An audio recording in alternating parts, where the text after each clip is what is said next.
আসলে কি রক এবং রমিন রেন্স দুইজনে কি এই সপ্তাহে স্ন্যাকডাউনে থাকবে?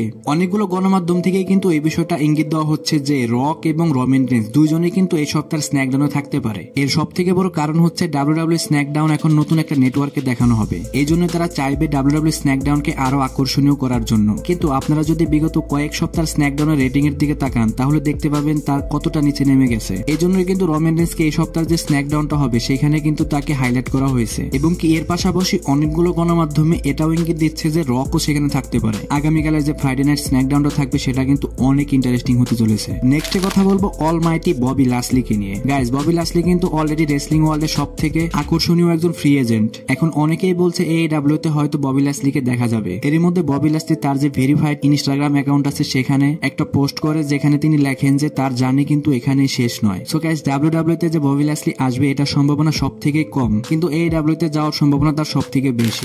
গাইস, অফিসিয়ালি কিন্তু ডাব্লিউডাব্লিউ স্ন্যাকডাউন এবং র দুটাই কিন্তু ইউএসএ নেটওয়ার্কে চলে যাচ্ছে এবং ইউএসএ নেটওয়ার্কের তরফ থেকে কিন্তু নতুন একটা পোস্টার রিলিজ করা হয়েছে যেখানে কিনা রমিন রেন্স সবার সামনে এবং পিছনে ডাব্লিউডাব্লিউ যে র এবং স্ন্যাকডাউনের সুপারস্টার আছে তারা রয়েছে। এখন রমিন রেন্সকে এই পোস্টারের সামনে রাখার দুটি কারণ আছে। এর মধ্যে একটি হচ্ছে রমিন রেন্স বর্তমানে রেসলিং ওয়ার্ল্ডের সব থেকে বড় একজন সুপারস্টার, আর দ্বিতীয় কারণটি হচ্ছে রমিন রেন্স কিন্তু বর্তমানে একজন ফ্রি এজেন্ট। এই ফ্রি এজেন্ট মানে রমিন রেন্স ডাব্লিউডাব্লিউর বাইরে কোনো সুপারস্টার নয়, সে ডাব্লিউডাব্লিউর মধ্যে একজন ফ্রি এজেন্ট। সে ইচ্ছা করলে ডাব্লিউডাব্লিউ রতেও যেতে পারে এবং স্ন্যাকডাউনে যেতে পারে। সো গাইস, আগামীকাল 100% শিওর রমিন রেন্স স্ন্যাকডাউনে থাকবে। নেক্সট কথা বলবো গোল্ডবার্গকে নিয়ে। সো গাইস, ডাব্লিউডাব্লিউ তে হয়তো আরেকবার গোল্ডবার্গকে দেখা যেতে পারে। এখন আমি কেন এই কথাটি বললাম এর পিছনে একটা কারণও আছে। রিসেন্টলি গত সপ্তাহে যে মানডে নাইট রটা হয়েছিল সেখানে কিন্তু ডাব্লিউডাব্লিউর একজন লেজেন্ড ব্রেট হার্ট সেখানে উপস্থিত ছিল এবং সেখানে ব্রেট হার্ট যখন সেগমেন্ট করছিল সেখানে কিন্তু গুন্থারও আসে এবং গুন্থারই এসে ব্রেট হার্টের সামনে বলে যে গুন্থারের সব থেকে ফেভারিট রেসলার হলো গোল্ডবার্গ। এখন আপনারা সবাই জানেন যে ব্রেট হার্টের রেসলিং ক্যারিয়ার কেন শেষ হয়ে গিয়েছিল।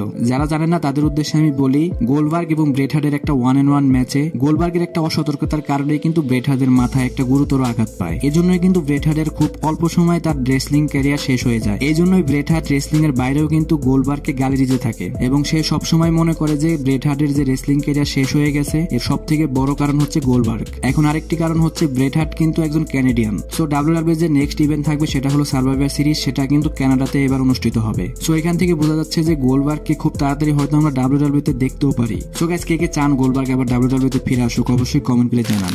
আগামীকাল ফ্রাইডে নাইট স্ন্যাকডাউনে কিন্তু মেইন ইভেন্টে কোডি রোডস ভার্সেস সোলো সিকোয়ার একটা ডাব্লিউডাব্লিউ আনডিসপিউটেড চ্যাম্পিয়নশিপ ম্যাচ দেখা যাবে এবং সেটা কিন্তু স্টিল কেস ম্যাচ হবে। সো গাইস, এই ম্যাচটা অনেক ইন্টারেস্টিং হতে চলেছে এবং এখানেই হয়তো রমিন রেন্স ইন্টারফেয়ার করতে পারে। এছাড়াও কিন্তু আগামীকাল যে ফ্রাইডে নাইট স্ন্যাকডাউনটা হবে সেখানে কিন্তু কার্মেলো হাইজ ভার্সেস আন্দ্রাতের একটা 1-on-1 ম্যাচ হবে। এটাও কিন্তু অলরেডি অফিসিয়াল করা হয়ে গেছে। সো গাইস, ওভারঅল বলতে গেলে আগামীকালের যে ফ্রাইডে নাইট স্ন্যাকডাউনটা হবে সেটা কিন্তু অনেক ইন্টারেস্টিং হতে চলেছে। গাইস, রিসেন্টলি একটা গুঞ্জন শোনা যাচ্ছে যে ড্রু ম্যাকেন্টায়ার কিন্তু তার একটা এভলিউশন টিম তৈরি করতে চাচ্ছে এবং সেখানে কিন্তু সব বাগা বাগা সুপারস্টাররা থাকবে। সেখানে থাকবে শেইমাস, ব্রন ব্রেকার, আরেকটা সুপারস্টারের নাম আমি হয়তো এখন মনে করতে পারছি না, এই সুপারস্টারটিও থাকবে। গাইস, এইটা যদি হয় তাহলে একবার চিন্তা করে দেখুন এটা কোন লেভেলে চলে যেতে পারে। এটা হয়তো আগের যে এভলিউশন টিম ছিল যেটা কিনা ট্রিপল এইচ চালাতো সেরকম বা দা শিল্ডের মতো হবে না, তারপরেও কিন্তু এটা একটা বর্তমানে যতগুলো টিম আছে তাদের মধ্যে টপে থাকবে। সো গাইস, এটা দেখা যাক সামনে এটা হয় কিনা। সো গাইস, আজকের ভিডিও এই পর্যন্ত। রেসলিং সম্পর্কে সমস্ত নিউজ এবং আপডেট জানার জন্য আমার চ্যানেলের পাশেই থাকবেন। ধন্যবাদ।